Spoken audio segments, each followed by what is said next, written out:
Thank you. Can everybody hear me all the way to the back too? When I talk like this? No protests? So okay, I guess. My name is Philip Bayer. I'm going to talk the first half of this talk about crowdsourcing genome-wide association studies. Here's an overview. First me until the privacy implications, and after that, Basti. So first of all, what are genome-wide association studies? The purpose of genome-wide association studies is to link genetic variants, single nucleotide polymorphisms, to certain traits like eye or hair color, or even probabilities to develop diseases like diabetes or certain types of cancer. What is a single nucleotide polymorphism? What you see here is the DNA of two individuals, and a single nucleotide polymorphism means that a single nucleotide is switched between both. The top one is a GC and the bottom one is a TA, so it's just on one position. And in the lab, if you want to analyze SNPs, you have to use microarrays, which, if you recall high school, are based on the principle that DNA strands bind to their antagonists. So what we have here are fixed probes. And in the middle, we have a fully complementary strand binding. And because these probes are labeled with fluorescent, you can see the light in the lab. And genome-wide association studies work by basically taking a whole population and then grouping it in two groups. Here we have a healthy person and with a nice head, a carrier of a disease. In this example, let's say it's prostate cancer. So if we split them up, we have the healthy people on the left and the prostate cancer people on the right. And then we check certain SNPs, and the SNPs have unique names, always starting with RS and then some number. And because we are diploids, we have two nucleotides at that position. So to the left you see TT, TG, GG, and to the right you see GG, GG, TG. And GWAS work by comparing the frequencies then. You can see here our healthy population has TT 33%, 50% TG, and our prostate cancer population has 60% GG. So that's a big difference, and we can link the GG SNP to prostate cancer. And some couple of real-life examples. Sladik et al. Identified 4 variants which are linked to heightened risk to develop diabetes type 2. There's a slightly weird study by Kogan et al. Which linked one SNP to pro-social behavior. It's not that, it's a bit, how do you say, controversial. And big study, good study is from the Wellcome Trust, which linked 24 of these SNPs to 7 major diseases. So there's always a couple of problems with genome-wide association studies. Here we have to have a large enough sample size, we have to correct for multiple testing, and of course correlation is not always causation. And nowadays, GWAS can be used by the private customer, by direct-to-consumer genetic testing companies, like for example 23andMe or DecodeMe. They analyze about 1 million SNPs and provide a summary of the disease risks together with ancestry, and it's just $200. It's not much, it's nothing. There's a couple of the companies doing that, and the best thing is that they send you the raw data. They don't lock it up from you. Looks, for example, like that. And 23andMe alone has over 100,000 customers, and according to their numbers, 76% of their customers agree to have their data used in research, and 59% of them shared their phenotypic information with the companies. I have to say, phenotypic information is everything which is describing your body, meaning phenotype could be eye color or risk to develop diabetes or skin color, all of that. And there is research going on in these company labs. 23andMe published a couple of studies with up to 3,000 participants of their customers. On the one hand, they were able to replicate older studies, which showed that their approach works. And on the other hand, they found a couple of new associations for Parkinson. And the problem is that people are already sharing their raw data from these DTC companies with other researchers. And about 1 to 5% of all customers of 23andMe would be able to share their data. They would be okay with that. And there's one project going on, the Personal Genome Project, which is open data, but it's closed participation, so not everybody can participate if they even wanted to. And we made a small questionnaire. We asked around 200 people if they wanted to participate or if they wanted to share their data. 68% would share their data, and 26% would share their data, but not with everybody, only with the companies. And only 6% would not share their data at all. And we asked, what are the reasons for sharing the data? And you can see here, most of them would share because of possible personal benefits, which we'll talk about later again. And most of them wanted to help scientists with their research. And now I give over to Basti. Okay, so we are really in favor of doing those open genome-wide association studies, which would allow everybody to do studies on their own, so you don't need a large lab, and the best thing about it, it's already paid for. So if individuals get genotyped on their own costs and make the data available to the public, we all could use the data for our own research. So there are some implications by making genotypic information public. Sharing 1 million markers with the public is problematic for some reasons, but there are also some good positive consequences out of this. And we have to warn you, it's, if you think about this, there are possible extreme bad consequences which could arise out of it. So you should really make sure you know what you are doing, and if you really want everybody to know about your open data. So on the positive side, first of all, you will gain more knowledge about you. First of all, because if you make your data available to the public, you will get more people which share the same diseases, share the same phenotypic information like you. And it's just, yeah, like patients like me, you get others to share experiences on your diseases or traits. Then it's nice for everybody because it's cheap open science. If you use openly available data for something, you can make nice science without spending lots of money out of it. And it's not even feasible for trained researchers which have visited universities for a long time, but everybody with an internet access could use such genotyping information for their own projects. And the negative consequences, first of all, it's people might know more about you than you would like them to know.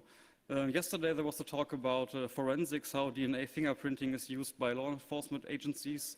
So this is one thing you should keep in mind. Other things are your boss or your next boss might get hold of the data and may use it in things or in ways you won't like them to do so. So you might not get a job, or your health insurance company will raise their rates or even not insure you at all because of some genetic information that you might develop a risk or have elevated risk factors. Another thing is this knowledge isn't static. Philip said there's 1 billion markers which are tested, but up to now we only have associations for about 30,000 of those markers. So it's nearly still 1 million left, which we don't know what they are doing, if they are doing anything at all. So even if you're quite informed about what your genetic information right now says, you have no guarantee that not 2 days from now there will be some publication which links SNP 666 to some kind of deadly disease you will develop in 5 years from now, and everybody knows because you published already your data. So make sure you know about this.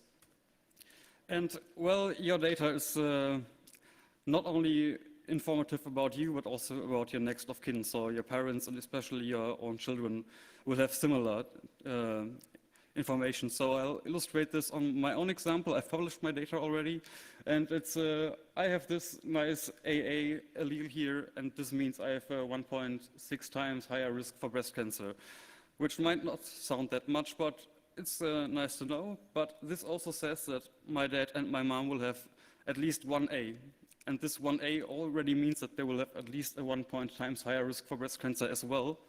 And with some more elevated statistics, you can even figure out the frequencies of these alleles in the population, and you can get a quite good view on their risk factors as well. So you should make sure that your next of kin might also agree with publishing your data. The same is true if I have a daughter or son someday, and yeah, even they will have 1A at least. So again, you can say if they will develop a disease or not just by me publishing their data. So their consent would be needed as well. So possible solutions to this? Yeah, for futures it's hard. So what about laws? Because there are already some laws in place which try to minimize the impact of public genetic information. The first is of the United States, is the Genetic Information Non-Discrimination Act, and this is aimed mainly at insurance companies, and your future employees. So what it basically says is insurance companies or others may not discriminate you because of your genetic information, which may be available because they did some hidden testing without your knowledge. But this does not keep, this is only for basic health insurance, so life insurance, for example, could still be denied because of your genetic information. Here in Germany, we have the Gendiagnostikgesetz, which is, I think, a bit harder because it basically makes it not that legal to perform those direct-to-customer genetic testing at all. So it's, they sell it here in Germany, but it's still not really clear if they are really allowed to do so. But if you want to get a test, you still can do so. But besides of all these problems and possible interferences with laws, we did a platform for those who still want to share. If you are not totally freaked out and say, oh God, those genetic information will kill me, we've built OpenSNP. And what it basically allows you is to upload your data there, your genetic information and phenotypic information as much as you will. And if you're a customer, your benefits out of it is mainly because you get access to really, really many publications or primary literature on genetic information if you're interested in this. For researchers or citizen scientists, it's clear you get data and it's a cheap way to get lots of data to use in your own research. So up to then, there was no central repository for open genotypings. There were about 50 people who already uploaded their data to GitHub or SourceForge, if you remember it, stuff like this. And you had to do lots amount of research to find all this data if you wanted to use it, and mostly where there was no phenotypic information about diseases, etc. So yes, we've created it and people are using it already. And so what it is, it's really open. It's CC0, so it's basically public domain, all the data in there. So it's yeah, genetic information should not be owned by anybody, we think. So it's really open and can be used for everything you would like to do with it. And yeah, it allows users to annotate phenotypes, and it's completely crowdsourced, so we don't make any suggestions what you should enter or not. People can go there and say, I would like to know your phenotypic information about SAT scores. So, and people already do enter their test results from high school, basically, or on nicotine dependence, hair color, stuff like this. And there's some disease risks, or if there's somebody in the family who developed cancer sometimes. So people are entering this, and everybody can download everything. The only thing that will be kept from everybody is the email addresses and passwords of the users. Besides from this, you can get a complete dump of all the data and perform research with it. And so far, we got 81 genotypings and 207 users. So as we said, we would need 1% at least of 23andMe customers, which would be 1,000 users. So we've 8% so far, and the numbers are rising. So we are optimistic that someday we will have enough data to be used in open genome-wide association studies. So to conclude everything, we think GWAS will be the future of personalized medicine because the numbers of customers for direct-to-consumer genetic testing are rising still. It gets cheaper every year. I think 23andMe started with prices of around $1,000 5 years ago. Now it's 200 euros. So you see the prices are dropping and more people will get genotyped, and more people are willing to share their data. As we've seen in our survey, 67% would be willing to share their data. And yeah, it's in the hands of all of us to make or break the situation. So we could make good science out of it, or we could publish total crap, like Philip said, the study on pro-social behavior on this. This was done with 23 people, which were genotyped, so the sample size is basically nothing, and you shouldn't get published, but somehow they got into proceedings of the National Academy of Science in the US. So yeah, we shouldn't do this. And yeah, we have the chance to take science in our own hands, so it gets out of the company vaults where 23andMe sits on this large amount of data, and the public can't make use of it, and other researchers can't use it as well. And so far, we have won the Public Library of Science and Mentally Binary battle with OpenSNP, And we've got some funding through the German Wikimedia Foundation. So it's only 5,000 euros, but this would be, I think, 25 more people genotyped, which would be public available. And if you're interested in getting genotyped, we will release more details on this in the next year. So yeah, check it out if you want to get genotyped and don't have the money. And yeah, we are constantly improving the project. Currently, we are working on including an API to deliver genetic information using the distributed annotation system, which is widely used in genetics for genome browsers and stuff like this, so others can build third-party tools out of it. And yeah, basically that's already it. So thanks, and if you have questions regarding privacy and stuff like this, go on.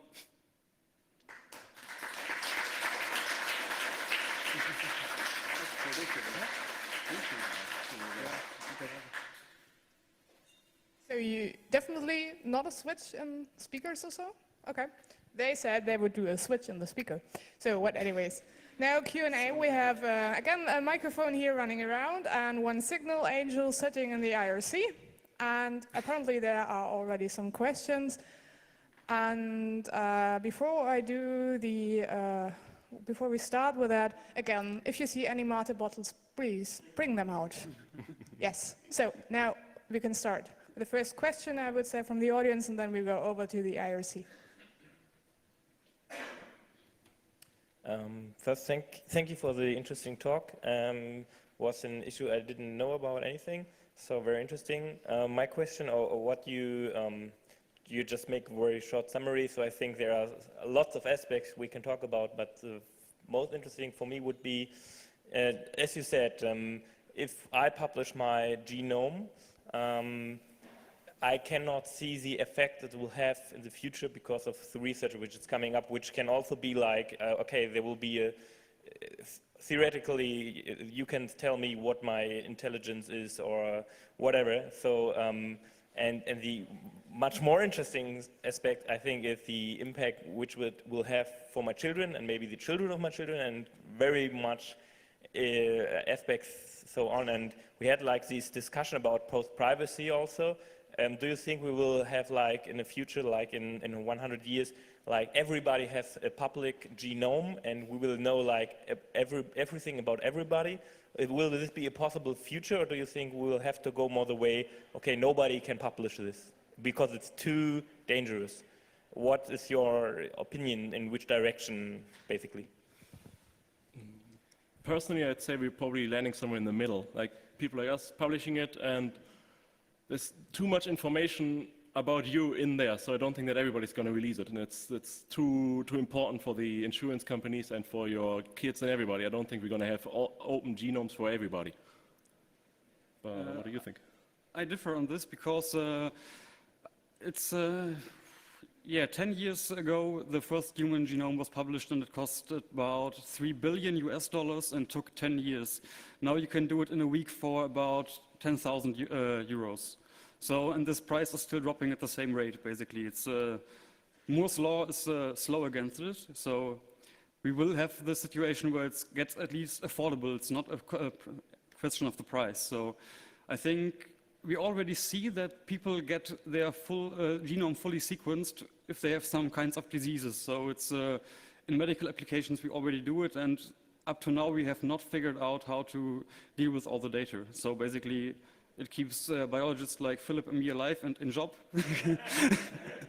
Yeah, to have all this data, and I think we will get there, that all the data is available.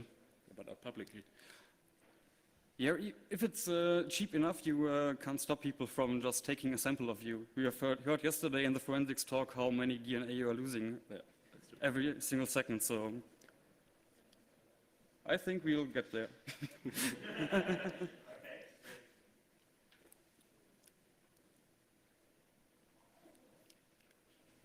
So on your website, do you ask for people's names? Or is it important that you have the identity, or could these be anonymous? Most of them are anonymous. We're not Google. We don't have a real name policy. Okay, so how do you know if the data is real? Do you get it directly from the company somehow? We have no way to ascertain if the data is real. We can't say. It could be that you upload your sister's stuff or from some random stranger. We can't. Is this much of a concern, or have you thought of systems where you would have a cooperation with one of the companies, or? It is not yet a concern, of course, but even if we were to work together with a company, I don't know, it's because then we would get the real names, and we don't need them, we don't want them. Yeah, I think companies will not be willing to give us their data directly, just out of liability and privacy concerns, which is totally. Yeah, it's. I think they won't do it because it's. Yeah, it's still a liability risk. They don't want to get sued because somebody checked the box and didn't really know what he did, so they might not do it. The authenticity of the data, I think there's no benefit from uploading some fake data up to now. So vandalism is not yet a problem. That might be someday. But I don't see the benefit of vandalizing it, so it's not even fun to upload a fake genotyping.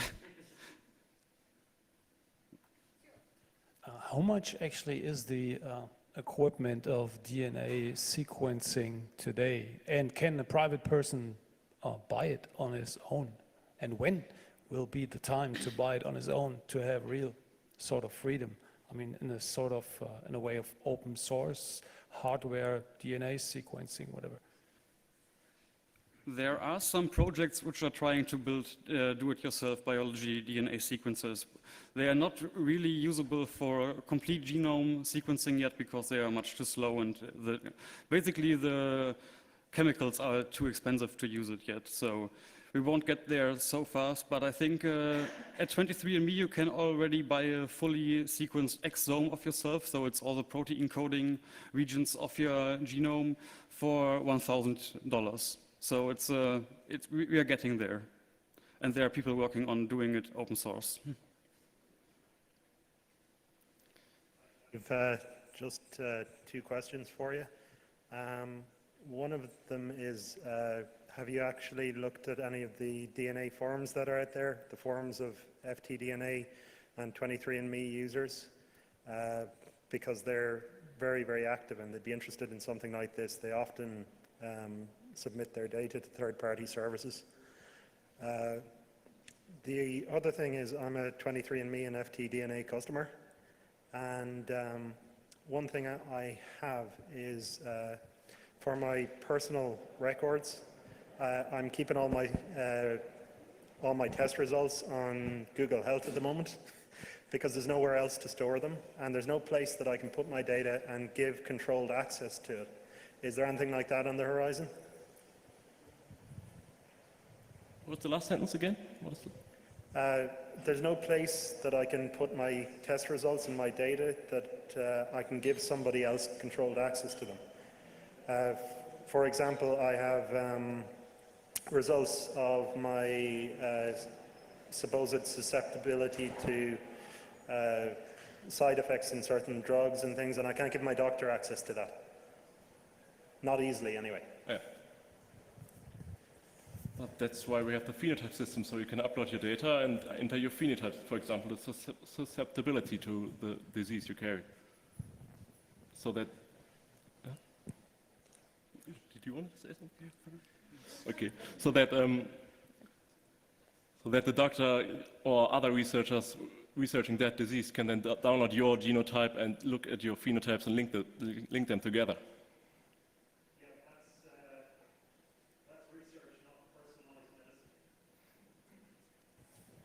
That is, just to reiterate for the stream, that's research, not personalized medicine. But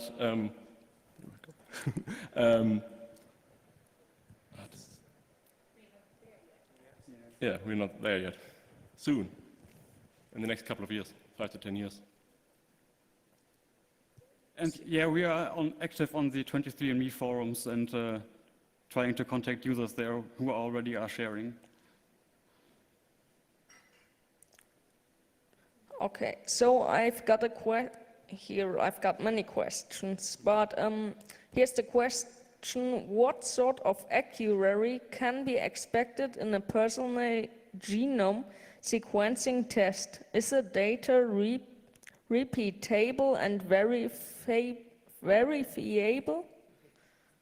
Hard words. We have a wonderful signal angel at the moment. Yes. That differs from case to case. Sometimes we've seen studies in our database where we linked SNPs to which were just based on 20 Chinese people or 5 Europeans. So it's very hard, and you always have to look at every. You have to look at it from case to case. It's not always verifiable. To answer that question. Yeah, the example we've seen was 1.6 times the risk for breast cancer. So this is not really high, but there are some markers which have yes or no, basically. If you have this variance, you will have the following phenotype. If you have the other, you'll have another phenotype. So there are such hard cases, but they are not frequently found yet. Okay. So another question was, do you plan to offer an open SNP-like platform for other genomes than human? E.g. pigs, mice for university research, or are there already such platforms? We don't plan on doing that, but there's lots of DNA databases for the mice DNA databases. There's everything for everything. Viruses too.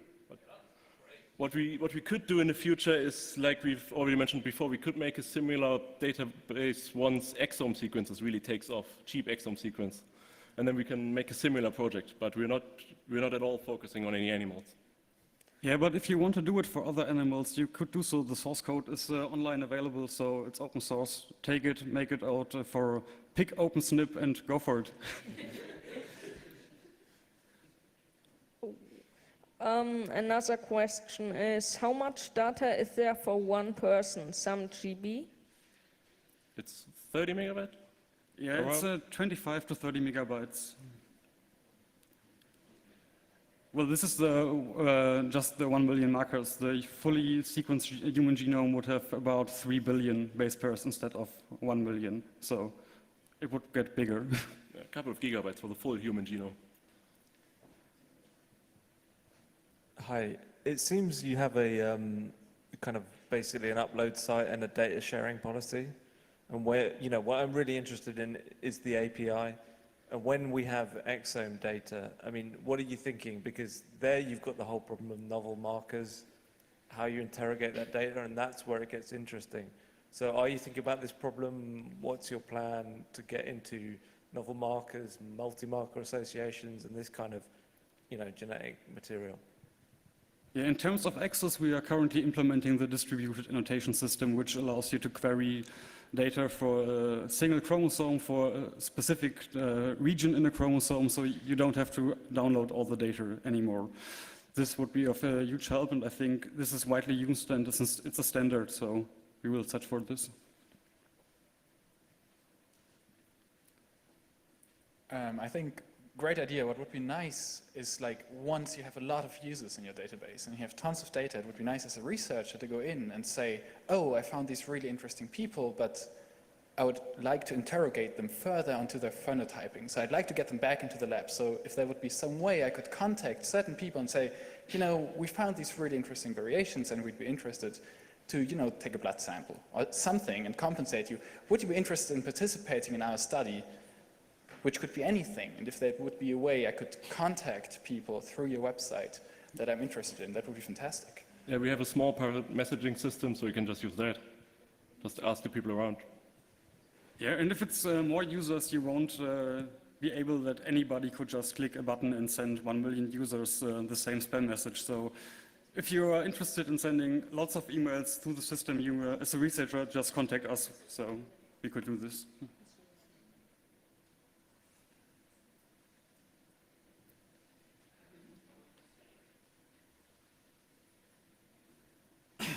So thanks for your nice presentation. I have two questions that are not that related one to the other. So first one is from data collection perspective. So this is kind of very sensitive data, right? And under the European Commission legislation that has been transposed into national legislations, you need to have special permissions to kind of, host and share personal sensitive data such as this one. So do you have any comment on this? How do you handle this? Also, the licensing thing is kind of weird because CC0 has kind of very weird status under the European Union legislation. So how do you handle this? I'm just very curious. And the second question is, for GWAS, we have very few studies like where you transpose actually your statistical findings, like the probability that this SNP causes this cancer is this. This SNP explains 0.1% of cancer cases, blah. You have very few studies where actually this is verified in the lab. So how reliable actually is the information we get here, even if people put their phenotypical data, and how reliable is this at the end, since we don't have a lab verification? Thanks. Okay, I'll start on the first question, is privacy terms and terms of services. We are currently working on implementing a system called We Consent. It's by John Wilbanks, who was the Creative Commons Science Director. And yeah, we are working on this. And the idea is finally there should be an IRB approved, so Institutional Review Board approved form you will have to sign or check and answer questions that you've understood all the terms and services. So this would be the best legal way, and we are working on this. And for the second question, that's true. It's really hard to verify that stuff later on. And you can't really, it's not really a death sentence if you see this data in your results. So it's always, should be always taken with a grain of salt. And if you see it now, it could be completely changed in 5, 10 years. So it's always moving. So right now, it's, I wouldn't trust it 100%. I would wait. Yeah, but I think it's the best we have up to now for a broader audience. So exome or full genome sequencing is still not affordable for everyone. So we could already make use of the data which is available now. Okay, one more question. I'm just curious, since this is so sensitive information, do you go and educate the users in some kind of way, or do you just rely on the users educate themselves before they upload the data? When you sign up for the page, there's a long disclaimer where we educate the user on the possible problems. Longer. No, it's human readable, not lawyer readable. Yeah. And when you upload your data, you probably you're going to see the same disclaimer again. And we also have a blog, opensnip.wordpress.com, where we also even wrote that a bit longer on the possible problems and risks you go into. Another question anywhere? We have our wonderful video intro. Should I do the front, or do you have a microphone, my dear? Yes. It's late in the evening, and I think he's waiting for Jeopardy, but we have so much time, so we can have many questions. If I want to upload my data and I already have some knowledge about an association that I do not want to publish, is it feasible to keep this part of information out? Not really. You could try to redact single SNPs out of it, but as said, the knowledge isn't static. You might not know which new association for the same disease might turn up 2 days from now. So you could try to do so, but it's not guaranteed that it will work.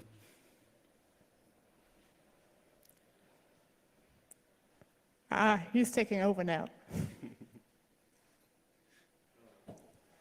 Well, it was said several times, and it's obvious that it's very sensitive data. And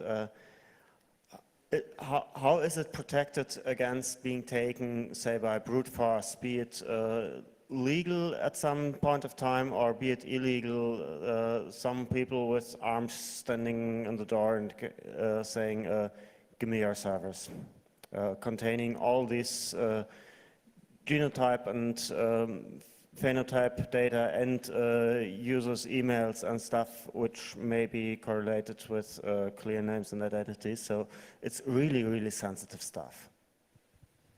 But the data is open anyway. We don't have to be broken into. But the combination with the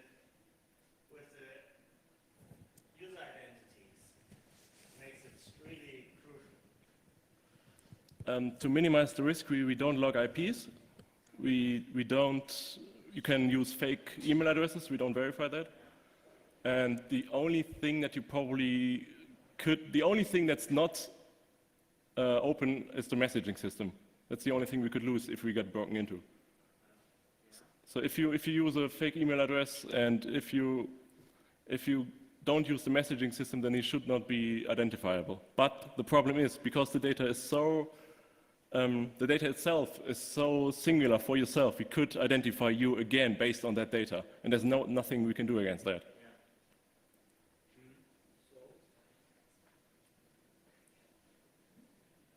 It's not for research, right? It's not for research, it's for personalized medicine. So you don't have anonymous, anonymity, right? You have just pseudonymity.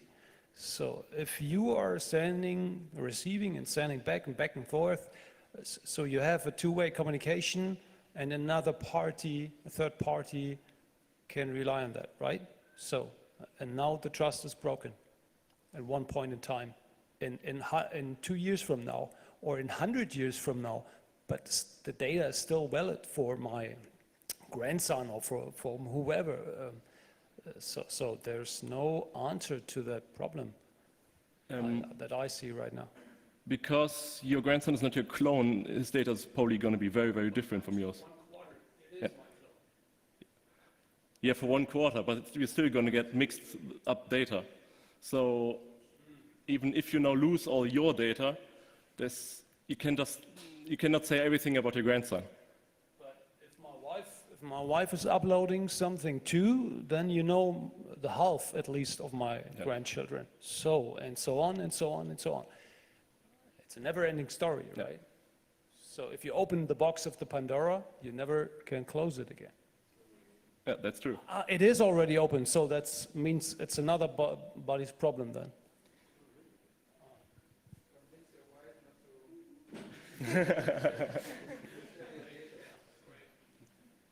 One question from the IRC apparently. So here's the question, is the data format for exchange a free one, and which format is it? Right now we offer all the data in the same format we get it from, meaning that the 23andMe data we offer is in the format that we got from 23andMe, and all the phenotypic data, if you download this, is just a tab-delimited CSV. What we are trying to do soon is to make up our own small format for easier parsing of everything. That's probably going to come sometime next year, early next year. Did you have a question? Small comment. You could do that as well. Just an answer to your question, or just because I think it's really interesting to talk about this philosophical aspect of it, or the moral aspect. And I mean, one thing you said that is, and I tend to share this opinion that in the near future we will lose our genetic information so fast and so often that we cannot avoid any way to lose it. And a learning from history is that when we lose our information anyway, maybe it's the best idea to open it up to everybody, so that at least we as a people have the same opportunity as the government or the companies or whoever who has the power to take it away anyway. So maybe it's just the right idea to make it public in this way.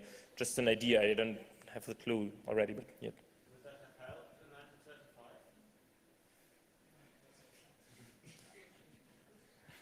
1935? You're referring to 19 what? Would having published this kind of data, if the possibility had been then, would have been published the data, say, in Germany in 1935, when there were certain laws about genetically related things were made?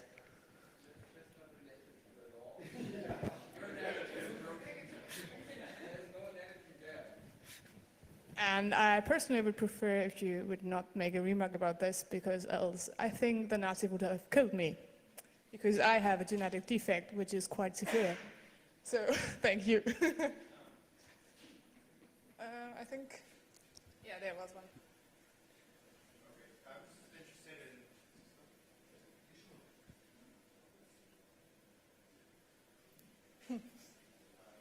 So then, what you see is the main practical, like, sort of way of reconnecting someone's identity with the data that they upload, because it doesn't seem very straightforward. There could be some third party looking at trying to connect an IP address to an upload or something, but say I upload it through Tor, or we have some sophisticated way of uploading data so that you don't know my IP address. What are other ways that you foresee in the future that someone's identity could be reattached to the data that they share? Because to me it seems very difficult, or like they would have to already have all of my DNA anyway, in which case they won't be interested in the data that you have. I think very recent research shows that you need around 70-75 SNPs to 100 or 99.9% identify a person, and because the data set is like 1 million SNPs, so I just need a very few of your SNPs to back identify you, even if you're anonymous. So that could be a problem in the future. Yeah, I think basically you're right. It's in the future it will be easier not to just intercept somehow your communication with this platform. You will just grab some DNA out of you and do it themselves and get the 1 million markers for themselves. So it might be easier in the future. More questions? I see. I'm confused about two things. First of all, one of the commenters said this was not mainly for research, but for personalized medicine. As I understood it, it's mostly for research, and that users only get something out of this project because if more research is done, they can benefit from this information just as much as everybody else who gets genotype. Maybe could you clarify that, what the user gets out of the participating in OpenSNP as opposed to just getting their genotyping from a private company like 23andMe. That's the one thing. The other thing is I don't understand the problem. If somebody took a hair from me in the street and got my DNA and then could backtrack this to my OpenSNP data, they wouldn't get anything from it because they already know who I am and they already got my DNA. So why would it be a problem if they also got my genotyping information from OpenSNP that is already included in my DNA? It's no privacy leak, I think. Okay, let me just answer the first question. When you get your results from your companies, they'll give you a digest of the current research. And what we do basically is we pass 3 databases. First of all, the Public Library of Science, which is open access research, then the Mendeley Literature Database, which encompasses most of current research, and SNpedia, which is a wiki-like system where people can enter information on SNPs. So what you get as a user is the very, very newest unchanged research. So you can look at the papers themselves, and you can see what's being done, and you can see what people are thinking about it, other than what 23andMe and other companies are telling you about your data. Well, on the side of privacy, what you might get is your phenotypic information, which if you entered some freakish disease stuff which you can't see or you can't tell anyone about, so then you can connect your genotyping information to this phenotypic information, which wouldn't be possible without uploading it. So I've got a very famous question. It means, can the fatherhood be looked up from the data? People doing that? No. Could you just repeat it? Sorry. Okay. Can fatherhood be looked up from the data? Fatherhood. Sorry. You can. People are not doing that because STRs, what we heard in the talk yesterday, is small tandem repeats. It's cheaper and quicker, but I think you can do that, yes. Okay. It's just not done. Yeah, you usually do this for wider kinship, so your cousins or uncles or stuff like this, where it's not that easy using STR. So we are not doing this because we are not really interested in genealogy and kinship relation stuff. But you can do so, and I think Family Tree DNA is the main provider for genotypings for such reasons. And they do it and have a large database of other people which they can compare you to.